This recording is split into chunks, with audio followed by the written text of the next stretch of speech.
My brother-in-law accused me of stealing his $15,000 Rolex at his wedding reception in front of 100 guests, called the police on me, and started a social media campaign to destroy my reputation.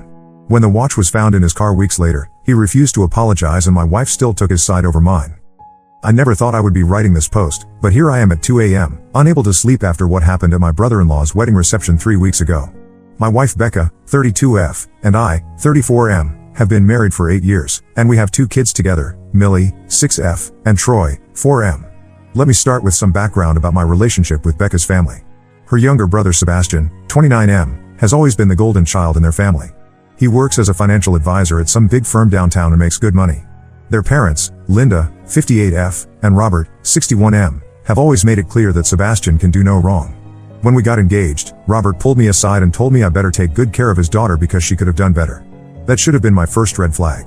Becca and I met in college when we were both studying business.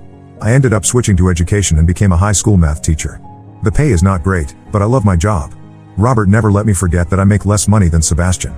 At every family gathering, he would make comments about teachers not being real professionals or ask when I was going to get a real job. Becca would tell me to ignore him, that he meant well. Sebastian got engaged to his girlfriend Jessica, 27F, about 2 years ago. Jessica comes from money. Her dad owns several car dealerships across the state. From the moment they announced their engagement, Linda started planning this massive wedding. The budget was apparently close to $80,000. Linda would constantly compare their wedding plans to our wedding, which was much smaller and simpler. She would say things like how nice it was that Sebastian found someone who could give him the wedding he deserved. The wedding itself was beautiful. It was held at this fancy country club that probably costs more per plate than I make in a week. Becca was a bridesmaid, so she was busy most of the day with wedding party duties. I spent most of the ceremony chasing our kids around and trying to keep them quiet. During the cocktail hour, Sebastian came up to me and started talking about his new Rolex watch. It was a wedding gift from Jessica's parents, apparently worth about $15,000. He kept showing it off to everyone, talking about how it was a limited edition model. I complimented it because what else do you say, but honestly, I cannot imagine spending that much money on a watch. The reception was in full swing when things went sideways. I had just finished dancing with Millie when Sebastian started yelling across the room.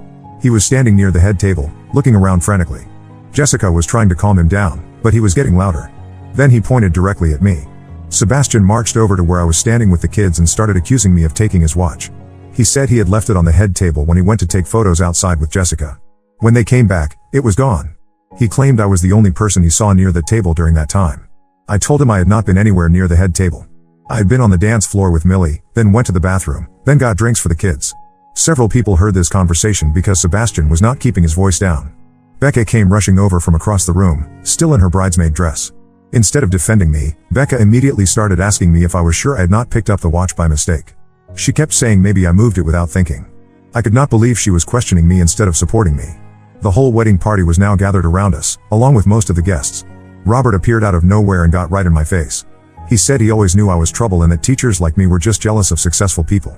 He said I probably took the watch to sell it because everyone knew teachers do not make real money. Linda was crying and saying how I had ruined Sebastian's special day. Jessica's parents looked horrified. Her father actually stepped between Robert and me, telling everyone to calm down. But the damage was done. The entire reception had basically stopped to watch this drama unfold. The band had even stopped playing. Sebastian demanded I empty my pockets right there in front of everyone. I refused because I had done nothing wrong. This made him even more angry. He said if I had nothing to hide, I would prove it. Becca was begging me to just show everyone my pockets to end this nightmare. I finally agreed, just to make it stop. I pulled out my wallet, keys, phone, and some mints. No watch. Sebastian was not satisfied. He said I must have hidden it somewhere else or given it to Becca to hold. He wanted to search Becca's purse too. That was my breaking point. I told Sebastian he was out of line and that I was not going to stand there and be treated like a criminal at his wedding. Becca grabbed my arm and whispered that I was making it worse. But I had reached my limit with her family's treatment of me. Robert called me pathetic and said a real man would not act this way if he was innocent. He said I was probably planning to pawn the watch to pay for my kids' school clothes. The entire room was watching this happen. I saw people recording with their phones. Millie started crying, and Troy was hiding behind my legs. Security at the country club finally intervened. They suggested everyone take a break and look for the watch calmly. Jessica was mortified and kept apologizing to her parents. Sebastian was still convinced I had taken it, but he could not prove anything. We ended up leaving the reception early. The car ride home was silent except for Millie asking why Uncle Sebastian was yelling at Daddy. Becca did not say much, just that we would figure it out later. But I could tell she was embarrassed and angry. The next day, Becca's entire family was blowing up our phones. Sebastian was demanding I return his watch. Linda was crying about how I had destroyed her son's wedding day. Robert left a voicemail saying I had 48 hours to return the watch before he called the police. Becca finally talked to me that evening. Instead of being outraged about how her family treated me, she kept saying that maybe there was some misunderstanding. She suggested I call Sebastian and apologize for the confusion, just to smooth things over. When I asked what I should apologize for, she said for making a scene at his wedding. I could not believe what I was hearing. I had not made the scene. Sebastian had accused me of theft in front of 100 people. But Becca kept insisting that I should take the high road and be the bigger person. She said her family was emotional because of the wedding stress and they would calm down eventually. But they did not calm down. Sebastian posted on social media about how someone had stolen his wedding gift and ruined his special day. He did not name me directly, but everyone who was at the wedding knew what he was talking about. Linda shared the post and added comments about how some people cannot stand to see others succeed. Several of Becca's cousins and friends started commenting with angry faces and asking what kind of person steals from a wedding. My phone started buzzing with notifications as people tagged me in the comments. Some of Becca's high school friends were messaging me directly, asking if the rumors were true. A few people from my work saw the posts because they are friends with Becca on Facebook. My principal even called me on Monday to ask if everything was okay because he had heard some concerning rumors. Becca deleted the tags and asked her family to stop posting about it, but the damage was done. Everyone in her social circle now thinks I'm a thief. When I go to the grocery store in our small town, I notice people looking at me differently. Millie's friend's mom was weird with me at school pickup. The whole situation has become this dark cloud hanging over our family. The worst part is that Becca still has not fully supported me. She keeps saying she believes me, but then adds that I should have handled the situation differently. She thinks I should call Sebastian and try to work things out man to man. Every time I bring up how hurt I am by her family's accusations, she changes the subject or says we should not dwell on negative things. 3 weeks have passed, and nobody has found the watch. Sebastian is still convinced I took it. Robert actually did call the police, but they told him there was no evidence of a crime and they could not do anything. This somehow made him even more angry because he said it proved the system was broken. I have been sleeping in the guest room because Becca and I keep fighting about this. She wants me to go to her family's Sunday dinners like nothing happened, but I refuse to sit at the same table as people who think I'm a thief. She says I am being stubborn and making the family situation worse by staying away. Last week, Millie asked me why we do not visit Grandma Linda anymore. I did not know what to tell her. Becca got upset with me for not having an answer ready. She said I was putting her in an impossible position between her family and her husband. I love my wife, but I am starting to see her differently. When push came to shove, she did not stand up for me. She believed her brother's accusation enough to ask me to prove my innocence in front of everyone. Even now, she acts like this is some minor family disagreement instead of a serious attack on my character. I do not know what to do anymore. Part of me wants to demand an apology from Sebastian and her parents before I will have anything to do with them again. But Becca thinks that will just make things worse. She keeps saying time will heal this situation, but I do not see how when her family still believes I'm guilty. How do I move forward from this? Am I wrong to expect my wife to defend me against false accusations from her family? Update 1: A lot has happened since my original post, and I wanted to update everyone who offered advice and support. The situation has gotten much worse, and I discovered some things that completely changed how I view this whole mess. First, the watch situation. About 2 weeks after my original post, Jessica's younger sister found the missing Rolex. It was in Jessica's car, wedged between the passenger seat and center console. Apparently, Sebastian had taken it off during the car ride to their hotel after the reception because it was bothering him, and it slipped down into the crack. When Jessica called to tell us they found it, I waited for the apology that never came. Sebastian sent a text message saying he was glad the watch turned up and that we could all move past this now. No apology for the accusations. No acknowledgement of what he put me through. Just a casual message like he was updating me about the weather. Becca was relieved and kept saying how great it was that everything worked out. When I pointed out that nobody had apologized to me, she said I should be happy the truth came out and not focus on grudges. She actually used the word grudges, like wanting an apology for being falsely accused of theft was somehow petty. Linda called the next day, but instead of apologizing, she launched into this speech about how the whole situation was unfortunate and how families need to stick together during difficult times. She never once acknowledged that they had wrongly accused me. She ended the call by inviting us to Sunday dinner like nothing had happened. Robert has not contacted me at all. According to Becca, he feels bad about what happened but does not know how to approach me. Becca keeps hinting that I should reach out to him first, which is absolutely not happening. But here is where things get really interesting. Remember how I mentioned that several people at the wedding were recording the confrontation with their phones? Well, one of Becca's cousins posted a video on TikTok. It was not the full argument, but it showed Sebastian pointing at me and yelling, and you could hear Robert calling me pathetic in the background. The video went viral in our local area. It got shared in several Facebook groups for our town and surrounding communities. People were commenting about how awful it was to accuse someone of theft at a wedding without proof. Some comments were supporting me, but others were taking Sebastian's side, saying I must have done something to deserve the accusation. This brought unwanted attention to our family. Local news picked up the story because social media drama involving wedding accusations was apparently newsworthy. They did not use our real names, but anyone who knew us could figure out who they were talking about. The news coverage was the breaking point for Becca. She blamed me for the whole thing becoming public, even though I had nothing to do with the video being posted. She said I should have kept my mouth shut at the wedding, and then none of this would have happened. When I reminded her that I was defending myself against false accusations, she said I made the situation worse by arguing instead of just going along with the search. This led to our biggest fight yet. I asked her point blank why she had not supported me from the beginning. Her answer shocked me. She said she knows her brother, and Sebastian does not usually make accusations unless he has good reason. She admitted that for a few days after the wedding, she actually wondered if I had taken the watch and forgotten about it. I could not believe what I was hearing. My own wife had doubted my innocence. When I asked her to explain this, she said Sebastian is usually very careful with his expensive things and it seemed weird that the watch would just disappear. She thought maybe I had moved it somewhere safe and forgot where I put it. The fact that she had doubted me, even briefly, felt like a betrayal. I asked her why she had never mentioned this before, and she said she did not want to upset me while we were trying to work things out with her family. But the damage was done. She had questioned my honesty, just like her family did. Our fights started happening more frequently. Becca would get defensive whenever I brought up how her family treated me. She kept saying I was dwelling on the past and not trying to move forward. When I pointed out that moving forward required acknowledgement and apologies that never came, she accused me of being unforgiving. The final straw came 3 weeks ago during another Sunday dinner invitation. Linda had called Becca directly this time, asking when I was going to stop punishing the family for an honest mistake. Becca relayed this message to me like it was reasonable. An honest mistake. That is what they were calling it now. I told Becca I was done pretending this was some minor misunderstanding. Her family had publicly humiliated me, damaged my reputation in our community, and caused problems at my job. The fact that they found the watch later did not erase what they had done to me. Becca's response was to pack up the kids and go to her parents' house for the weekend without me. She said she needed space to think about our marriage because I was becoming bitter and resentful. She took Millie and Troy on Friday after school and did not come back until Sunday night.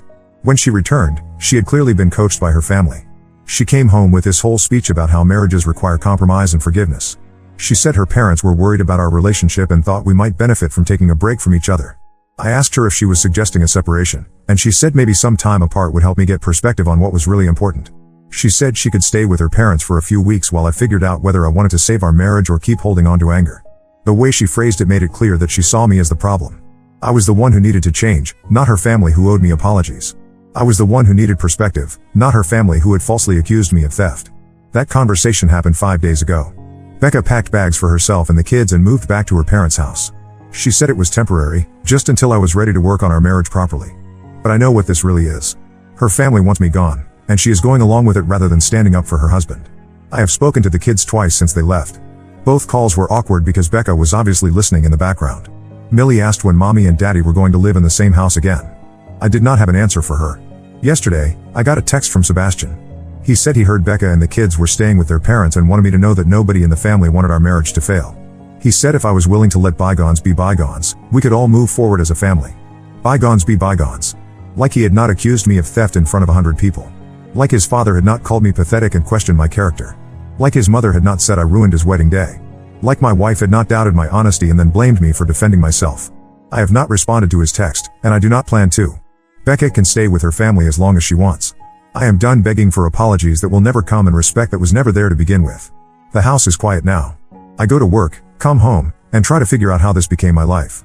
My marriage is falling apart because I refuse to admit to a crime I did not commit. My kids are living with people who think their father is a thief. And my wife chose her family's comfort over her husband's dignity. I am meeting with a lawyer next week to discuss my options. I never thought I would be here, but Becca made her choice when she packed those bags. Update 2: I wanted to update everyone on what has been happening since Becca moved out. The situation has continued to spiral, and I have learned some things that make the whole story even worse than I originally thought. Becca and the kids have been living with her parents for almost 3 months now. We have had several conversations about reconciliation, but they all follow the same pattern. She wants me to apologize to her family for making the wedding situation bigger than it needed to be, and I refuse to apologize for defending myself against false accusations. The kids have been asking when they can come home. Millie has started having problems at school because she does not understand why her family is split up. Her teacher called me 2 weeks ago to say Millie was having trouble concentrating and had been crying during class. When I brought this up to Becca, she said Millie would adjust once we figured out our marriage. I've been seeing the kids every other weekend, which feels completely inadequate. They come to the house on Saturday morning and leave Sunday evening. Millie keeps asking why she cannot sleep in her own bed anymore, and Troy has started having tantrums when it is time to go back to Grandma's house. During one of these visits, Millie said something that made my blood run cold. She told me that Uncle Sebastian had gotten her a new toy during their last shopping trip, and when she thanked him, He said good girls deserve nice things, not like daddies who take things that do not belong to them. I immediately called Becca about this, but she said Millie must have misunderstood what Sebastian meant. She claimed he would never say something like that about me to the children. But Millie is 6 years old, and she repeated the exact words he used. There was no misunderstanding. This was the first time I realized that Becca's family was actively working to turn my children against me. I started paying closer attention to things the kids would say when they came home from their weekends with me. Troy mentioned that Grandpa Robert told him that some daddies do not know how to take care of their families properly. Millie said Grandma Linda had explained that sometimes mommies and daddies live apart when the daddy makes bad choices. These were not innocent comments. Becca's family was deliberately poisoning my children against me. When I confronted Becca about this, she became defensive and accused me of paranoia. She said her family loved the kids and would never try to turn them against their father. But she could not explain why the kids were coming home with these specific messages about bad daddies and bad choices. Our marriage counseling sessions were not going well either. The counselor kept trying to get Becca to see that her family's behavior was inappropriate, but Becca would just repeat that they were good people who made a mistake. She refused to acknowledge that publicly accusing someone of theft was more than just a mistake. During our fourth session, the counselor asked Becca directly whether she believed I had stolen the watch. Becca hesitated before answering, which told me everything I needed to know. She said she believed me now, but there was doubt in her voice. After 8 years of marriage, she still was not completely sure I was innocent. That session ended early because I walked out. I could not sit there and listen to my wife express doubt about my character while pretending we could fix our marriage. 2 weeks later, I discovered something that changed everything. I was cleaning out some old files when I found Becca's college transcripts that she had asked me to store in my desk. While putting them away, I noticed something odd about the dates. Becca had always told me she graduated in December of our senior year because she had extra credits. But according to her transcripts, she actually graduated the following spring, same as me. This seemed like a weird thing to lie about, so I started thinking about why she might have changed that detail. Then I remembered something. Becca had spent that spring semester studying abroad in Europe. She came back right before graduation and we started dating seriously that summer. But if she graduated in spring, not December, that meant she was still enrolled when she left for Europe. I called the study abroad office at our college and asked about their spring programs from our year. After some digging, they confirmed that Becca had been enrolled in a semester program in Italy. But here is the part that made my heart sink. The program was for students who were taking a break from their regular studies, not for students who had already graduated. When I confronted Becca about this discrepancy, she broke down and admitted she had lied about when she graduated. She said she had been struggling with her class's senior year and needed the extra time to finish her degree. She was embarrassed about it and thought it was easier to say she graduated early. But that was not the real bombshell. While she was confessing about the graduation lie, she also admitted something else. During her semester in Italy, she had gotten involved with someone there. It was not serious, she said, just a fling with another American student in the program. She swore it ended before she came back and that it meant nothing compared to what we had together. But she had never told me about it in 8 years of marriage. I had to find out by accident while looking through old transcripts. This revelation came at the worst possible time. I was already struggling with trust issues because of how she handled the watch situation. Now I discovered she had been lying to me about other things throughout our entire relationship. When I asked why she never told me about the guy in Italy, she said it happened before we were really serious and she did not think it mattered. But we had talked about our past relationships many times over the years, and she had always acted like I was her first serious boyfriend. The combination of her doubting me about the watch and lying about her past made me realize that I did not really know my wife at all. The person I thought I married apparently had no problem keeping secrets and questioning my honesty while hiding her own. Our next counseling session was brutal. I brought up both the Italy situation and her continued doubts about the watch. Becca broke down crying and said she never meant to hurt me. She claimed the lies were just about embarrassing things from her past that did not affect our marriage. But the counselor pointed out that trust is fundamental to marriage, and Becca had demonstrated a pattern of dishonesty and disloyalty. She had hidden important information from me while simultaneously questioning my character when her family attacked me. Becca begged me not to give up on our marriage. She said she would do anything to fix this, including standing up to her family about their treatment of me. But I told her it was too late for that. She had already shown me where her loyalties were when she moved out instead of demanding her family apologize to me. The final straw came last week when I picked up the kids from my weekend visit. Millie ran to the car and immediately started crying. When I asked what was wrong, she said Uncle Sebastian had told her that Daddy might go away forever because some daddies cannot be trusted around families. I drove straight to Becca's parents' house and confronted Sebastian in their driveway. I told him if he ever said anything about me to my children again, he would regret it. He acted innocent and said he was just trying to help the kids understand why their parents were having problems. Robert came outside and told me I had no right to come to his property and threaten his son. I said his son had no right to manipulate my children with lies about their father. Linda appeared and started crying about how I was disturbing their peaceful Sunday afternoon. Becca came running out and immediately started apologizing to her family for my behavior. She did not ask what Sebastian had said to Millie. She did not defend me against her father's accusations. She just apologized for her husband standing up for himself and his children. That was the moment I knew our marriage was truly over. Even after everything that had happened, even after months of counseling, Becca's first instinct was still to protect her family from me rather than protect me from them.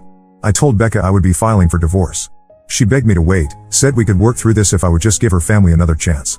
But I was done giving chances to people who had proven they would never respect me or my role as a father. The divorce papers were filed 3 days ago. Becca called me crying, saying she never thought it would actually come to this. She said she loved me and wanted to save our marriage, but she could not understand why I would not forgive her family for one mistake. One mistake. Even now, she still does not get it. Her family's behavior was not a mistake. It was a deliberate pattern of disrespect and manipulation that she enabled and defended for months.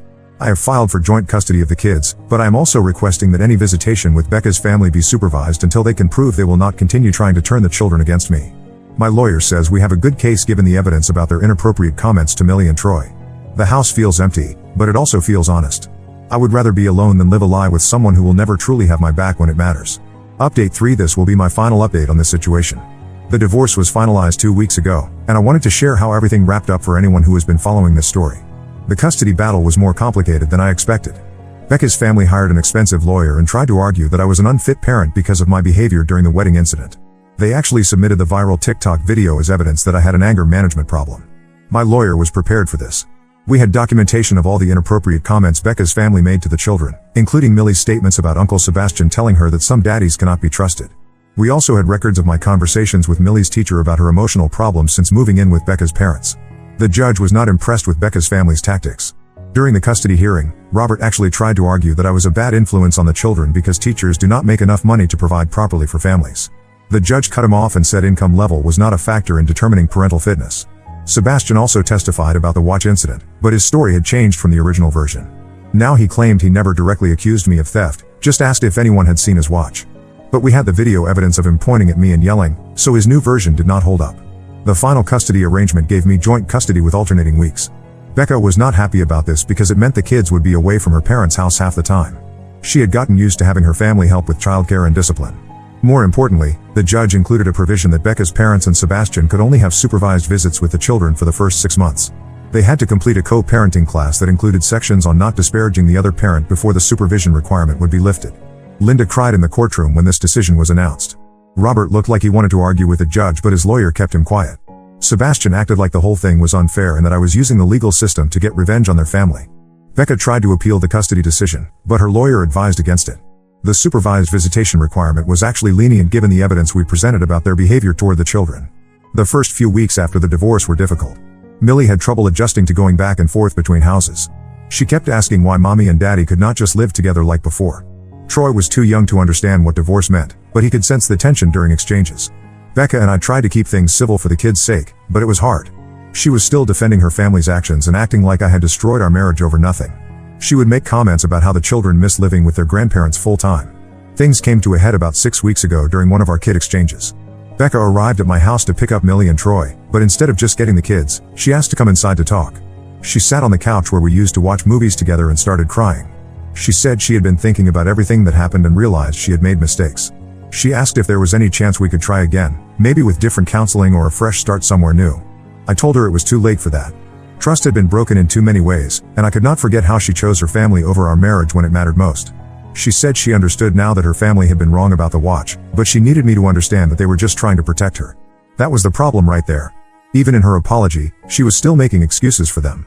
She still did not understand that a spouse's job is to protect their partner, not enable their family's attacks on their partner. Becca left that day knowing our marriage was truly over. She stopped asking about reconciliation after that conversation. We developed a business-like relationship focused entirely on the children's schedules and needs. The supervised visits with her family turned out to be more revealing than I expected.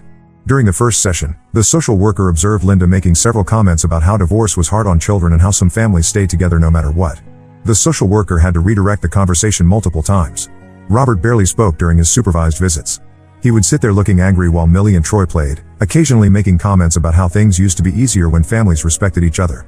The social worker noted his negative attitude in her reports. Sebastian was the worst during supervised visits.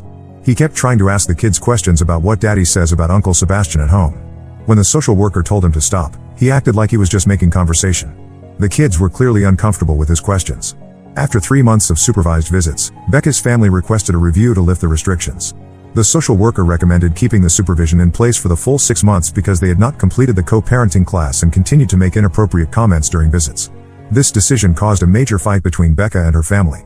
She finally realized that their behavior was affecting her time with the children too, since the kids would come back from supervised visits feeling confused and upset. Becca called me after that fight with her family. She said she had told her parents and Sebastian that they needed to stop making comments about our divorce around the children. She said she was starting to understand why I had been so frustrated with their behavior. It was good to hear her say that, but it was about a year too late. If she had stood up to them from the beginning, we might have been able to work through the watch incident and save our marriage. But she had chosen their comfort over our relationship, and some damage cannot be undone. The kids have adjusted better than I expected to the new arrangement. Millie likes having her own room at both houses, and Troy enjoys having different toys and activities at each place. They still ask sometimes why mommy and daddy do not live together, but the questions are becoming less frequent. I have started dating someone new. Her name is Rachel, and she is a teacher at a different school in our district. She knows about the divorce and the circumstances that led to it. When I told her about Becca's family accusing me of theft, her immediate response was outrage on my behalf. She could not understand how a spouse would not defend their partner in that situation. It was refreshing to talk to someone who understood instinctively that the problem was not just the false accusation, but the lack of support from the person who should have had my back no matter what. Becca found out about Rachel when Millie mentioned her during a phone call. Becca was upset and asked if I was serious about this new relationship. I told her that was not her concern anymore, but that Rachel was good with the kids and respected our co-parenting arrangement. The supervised visits with Becca's family were finally lifted last month after they completed their co-parenting class. The social worker noted improvement in their behavior but recommended that Becca monitor their interactions with the children closely. Millie and Troy seem happier now that visits with their grandparents are less tense. Linda and Robert are more careful about what they say, though I can tell they still do not like me. Sebastian has been mostly avoiding the children during family gatherings, which is probably for the best. Looking back on this whole situation, I realized that the watch incident was not really about a watch at all. It was about respect, loyalty, and what happens when those things are missing from a marriage. Becca's family showed their true colors that night, and Becca showed hers by defending them instead of her husband. I am happier now than I have been in years. My relationship with my children is stronger because I am not constantly stressed about how Becca's family treats me. Rachel and I are taking things slowly, but she has already shown me what it feels like to have someone truly on your side. The divorce was painful, but it was necessary. Sometimes you have to lose everything to realize what you actually deserve. I deserve a partner who will stand up for me, defend me, and choose our relationship over her family's dysfunction. Becca still does not fully understand why our marriage ended. She thinks it was about stubbornness and an inability to forgive. But it was really about fundamental incompatibility in how we viewed loyalty, honesty, and partnership. I am done explaining myself to people who will never understand. My focus now is on being the best father I can be and building a life with someone who actually values what I bring to a relationship. The kids are doing well, and that is what matters most. This chapter of my life is finally closed. Now let's move to the next story. Story 2. My brother tried to declare me mentally unstable to steal my inheritance, but then I discovered this about his wife and now he's begging for forgiveness after losing everything. 28F, need to get this off my chest. Last year, my parents died in a tragic car accident, leaving behind a substantial inheritance to be split between me and my older brother Rob, 32M. We were always close growing up despite our 4-year age gap. Rob was the protective older brother who scared away my bullies in school, helped me with my homework, and even supported me when I decided to pursue art instead of business school like our parents wanted. I met Sarah, 31F, Rob's wife, during their college days. She seemed sweet at first, always including me in their plans and treating me like a sister. When they got married 6 years ago, I was the maid of honor. Sarah and Rob now have 2 kids, Tommy, 5, and Emma, 3. I adored my niece and nephew and would often babysit them or take them to art classes at my gallery. Our parents were successful business owners who built their wealth from scratch. They owned several commercial properties across the city, had diverse investment portfolios, and our family business, a chain of high-end furniture stores, was worth millions. The total inheritance was around $8 million, which was to be split equally between Rob and me. Rob worked as an investment banker at a prestigious firm, earning a substantial salary. I ran my own art gallery, which I started with a loan from our parents. The gallery was doing well, and I had just opened a second location when our parents passed away. After their death, I took over managing the family business since I had more flexible hours than Rob. The trouble started about 3 months ago. Sarah began showing up at my gallery unannounced, usually during closing time. She would bring coffee and act concerned about how I was coping with our parents' death. At first, I appreciated her concern. But then she started making subtle comments about money. She would mention how expensive private school was for Tommy and Emma, or how they needed a bigger house in a better school district. One time she directly said, "It must be nice to be single with no responsibilities. You can use your inheritance for anything you want." I brushed these comments off, thinking she was just stressed about their finances. Then she started questioning my business decisions. When I hired 2 new managers for our furniture stores, she told everyone I was spending money recklessly. When I donated some of our parents' old furniture to a charity, something they did regularly, she accused me of giving away family heirlooms. Sarah would often bring up how the family business should be run by Rob since he had a finance background. She ignored the fact that I had worked part-time in our parents' stores throughout college and knew the business inside out. Our parents had specifically mentioned in their will that they wanted both of us involved in running the business. The situation escalated when I received a certified letter from the court. Rob was filing for conservatorship over me, claiming I was mentally unfit to manage my inheritance. I felt like someone had punched me in the gut. The brother who had always protected me was now trying to take everything away from me. His petition included evidence of my supposed mental instability. They had screenshots of text messages I sent Rob late at night saying I missed our parents and couldn't sleep. There were photos of me crying uncontrollably at the funeral. They even used a picture of me talking to our parents' portrait in my office, something I did when I needed to feel close to them. I later discovered that Sarah had been secretly recording our conversations when she visited me. She had footage of me getting emotional while going through our parents' old photos, or getting angry when discussing a difficult client. Everything was taken out of context to paint me as unstable. The worst betrayal was from Dr. Anderson, our family doctor who had known us since we were kids. Rob had convinced him to write a statement suggesting I needed psychiatric evaluation. Dr. Anderson later admitted that Rob had shown him selected videos of me grieving and claimed he was worried I might harm myself. What broke my heart was finding out that Rob had been planning this for months. He had consulted with his lawyer right after our parents' funeral, gathering evidence while pretending to be my supportive brother. All those times he checked on me, brought me food, or helped with the business, he was just building his case. I hired Amanda, a tough lawyer who specialized in estate disputes. During our investigation, we uncovered the real reason behind their scheme. Despite Rob's high salary, he and Sarah were drowning in debt. They had a massive mortgage on their house, expensive car payments, credit card debt, and hefty private school tuition fees. They had been counting on getting my share of the inheritance to bail them out. What made me furious was finding out they had already made plans for my share. They had drafted contracts to sell the family business to a competitor, something our parents had always refused to do. They had also lined up buyers for some of our parents' properties. The court proceedings were like a nightmare. Rob's lawyer tried to use my grief against me, suggesting that running an art gallery and managing the family business was too stressful for my fragile mental state. They brought up every emotional outburst, every sad text message, every tear I had shed since losing our parents. But Amanda was brilliant. She brought in a grief counselor who explained how my behavior was completely normal for someone who had suddenly lost both parents. We also had statements from my gallery employees and the furniture store managers, all testifying to my competence in running both businesses. The turning point came when Amanda obtained security footage from my gallery. It showed Sarah entering after hours using Rob's spare key, which he had from when he helped me set up the gallery. She was caught planting documents that made it look like I was mismanaging gallery funds. This proved their malicious intent. The judge was furious when he saw the evidence. He not only dismissed their case but ordered them to pay all my legal fees. He also suggested that their actions bordered on criminal conspiracy and advised me to consider pressing charges. I immediately cut all contact with Rob and Sarah. I changed the locks at my house, gallery, and all the furniture stores.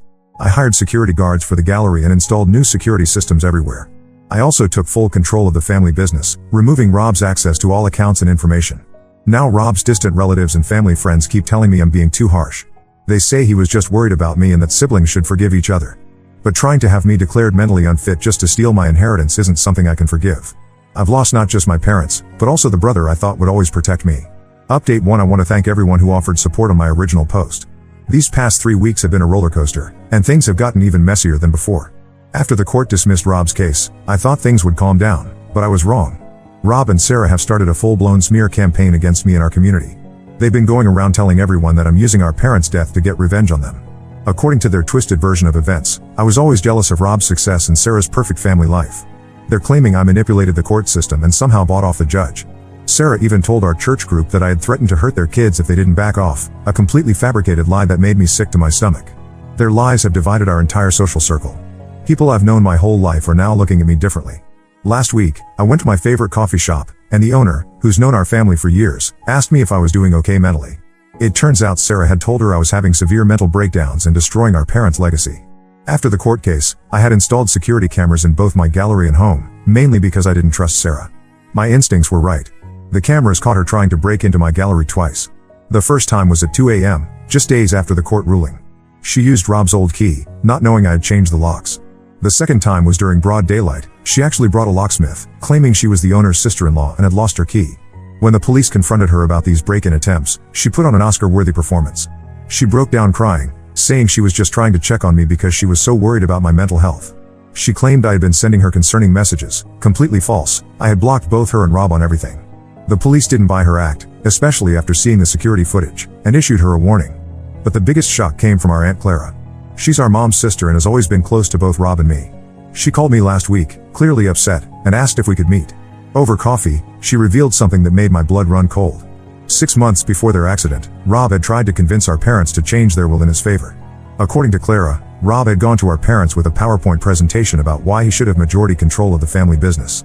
He claimed I was too irresponsible and artistic to handle business matters. He brought up how I had changed my college major from business to art, suggesting it showed my lack of commitment. He even had a whole slide about how having a family made him more stable and reliable. Our parents had flat out refused, telling him they trusted both of us equally and that my creative vision had actually helped modernize their furniture designs. They also reminded him that I had successfully started and expanded my gallery while helping with the family business. Clara had kept quiet about this because Mom asked her to, not wanting to cause problems between us siblings. But after seeing what Rob tried to do to me, Clara felt I needed to know the whole truth. The most recent development involves Rob's professional life. Remember how I mentioned he worked as an investment banker? Well, it turns out he had been embezzling money from his company to maintain their lavish lifestyle. During their annual audit, his employers discovered irregular transactions and launched an investigation. They found that Rob had been manipulating accounts to funnel money into his personal expenses. The company fired him immediately and is considering pressing charges. Now Rob and Sarah are facing serious financial troubles. They've had to put their $1.2 million house on the market. Their kids, Tommy and Emma, have been pulled out of their expensive private school. Sarah had to sell her designer handbag collection, and they've listed both their luxury cars for sale. The fallout has been severe. Several family members have been calling and texting me, pressuring me to help them financially. They keep saying, think about the children and Tommy and Emma shouldn't suffer for their parents' mistakes. My cousin Lisa actually suggested I should buy their house and let them live in it rent-free until they get back on their feet. These are the same people who, just weeks ago, believed Sarah's lies about my mental health without even asking for my side of the story. The same ones who gave me concerned looks at family gatherings and whispered behind my back about how unstable I seemed. Now they expect me to bail out Rob and Sarah? I'll be honest, sometimes when I think about Tommy and Emma, my heart aches. They're innocent in all this, and I love them dearly. Last week, Tommy's teacher, who's a friend of mine, told me he's been asking why he can't come to art classes at my gallery anymore. But I know I can't help them without enabling Rob and Sarah's behavior. They need to face the consequences of their actions. My gallery is doing better than ever, and the family business is thriving under my management. I've maintained my distance from Rob and Sarah, focusing instead on honoring our parents' legacy through hard work and honest business practices. Some people might think I'm being cold-hearted, but I believe I'm doing the right thing by standing my ground.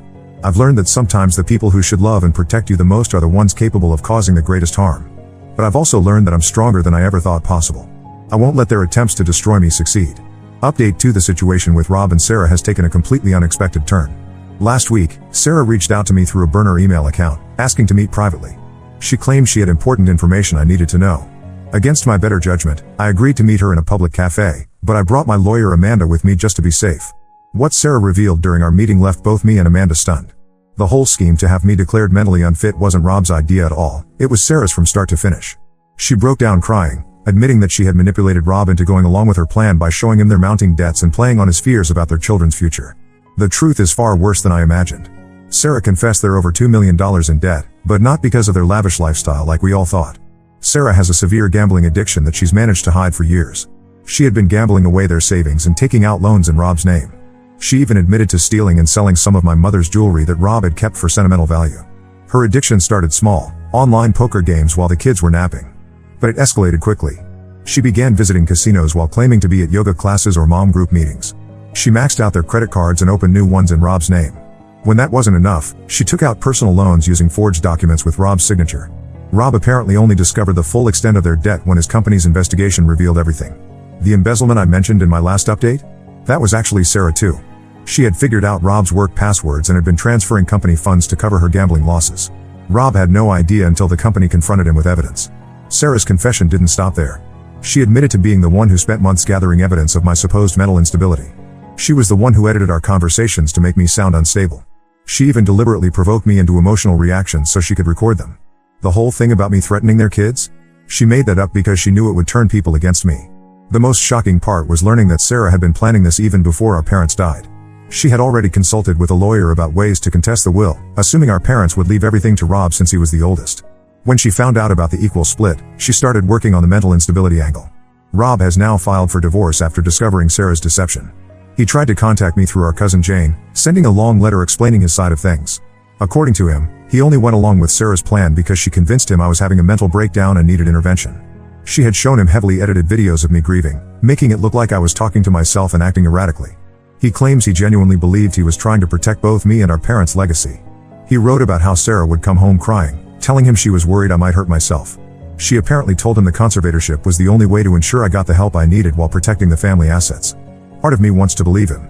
The brother I grew up with would never willingly hurt me like this. But another part of me knows that whether he was manipulated or not, he still chose to try to have his own sister declared mentally unfit. He still sat in that courtroom while his lawyer tried to destroy my reputation. He still watched me suffer and said nothing. Sarah is now facing criminal charges for the embezzlement and fraud. She's looking at significant jail time, and Rob has filed for full custody of their children. She's begging me not to press charges for the break-in attempts at my gallery, saying she needs to be there for her kids. But after everything she's done, I can't find it in my heart to show her mercy. Rob keeps trying to apologize, saying he'll spend the rest of his life making it up to me. He's offered to sign away any claim to our parents' business and properties.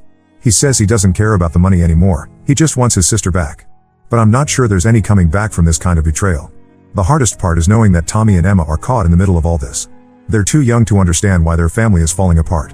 Rob has asked if they can still come to art classes at my gallery, saying they miss their aunt. But I'm not ready for that. The wound is still too fresh. Update 3: These past 6 months have given me complete clarity about the whole situation. A lot has happened since my last update, and I want to share where things stand now. Rob and Sarah's divorce was finalized last month. Sarah pleaded guilty to fraud and embezzlement charges. She received a 3-year prison sentence but will likely serve only 18 months with good behavior. She moved to Arizona to live with her sister after making a deal with Rob. She gave up custody of the kids in exchange for him not pressing additional charges about the loans she took in his name. Rob lost their house and most of his assets paying off the gambling debts and legal fees. He's now living in a small 2-bedroom apartment across town with Tommy and Emma. He managed to find a job as a junior analyst at a smaller firm, making about a third of what he used to earn. His reputation in the financial sector is pretty much destroyed, and he's lucky to even have this job. He hasn't stopped trying to reconcile. Every month, like clockwork, he sends handwritten letters talking about how much he regrets his actions and how he misses his little sister. Last week, he even sent our old childhood photos and the friendship bracelet I made him when I was 10. He's also been sending Tommy and Emma's art projects and school reports, probably hoping to soften my heart through the kids. Some of his letters actually made me cry. He wrote about how he lies awake at night thinking about how he betrayed me, how he let Sarah manipulate him into hurting the one person who had always looked up to him. He mentioned specific memories, like when he taught me to ride a bike, or when he stayed up all night helping me finish my art school application. But then I remember how he sat in that courtroom, trying to take everything away from me, and my heart hardens again. The family business has grown significantly under my sole management. I've opened 3 new furniture stores and modernized our entire inventory system. The profits are up by 40% compared to last year. My art gallery has also expanded. I now have 4 locations across the city and am planning to open 2 more next year. Our extended family is still divided over the situation.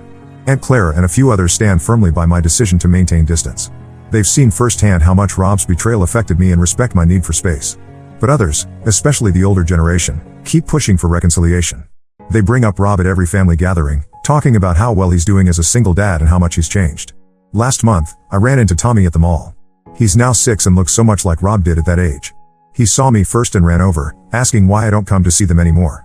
It broke my heart, but I managed to have a brief, friendly conversation before excusing myself. That night, Rob sent another emotional email about how Tommy came home crying because he missed his aunt. I'll admit, sometimes I miss the brother I thought I had. I miss being an aunt to Tommy and Emma. I miss the family dinners and weekend gatherings. But then I remember the security footage of Sarah breaking into my gallery, the court documents declaring me mentally unstable, the whispers and stares from people who believe their lies. Some betrayals cut too deep to heal. People tell me family should always forgive, that holding on to anger only hurts myself. Maybe they're right. But trying to have me declared mentally unfit, attempting to steal my inheritance, and destroying my reputation in the community, these aren't small mistakes that deserve easy forgiveness. Sometimes protecting your peace means keeping toxic people out of your life, even if they're family. I'm sharing this final update to close this chapter of my life. My businesses are thriving, I've built a strong circle of trusted friends, and I've found peace in my decision. Sometimes the family you choose is more important than the one you're born into.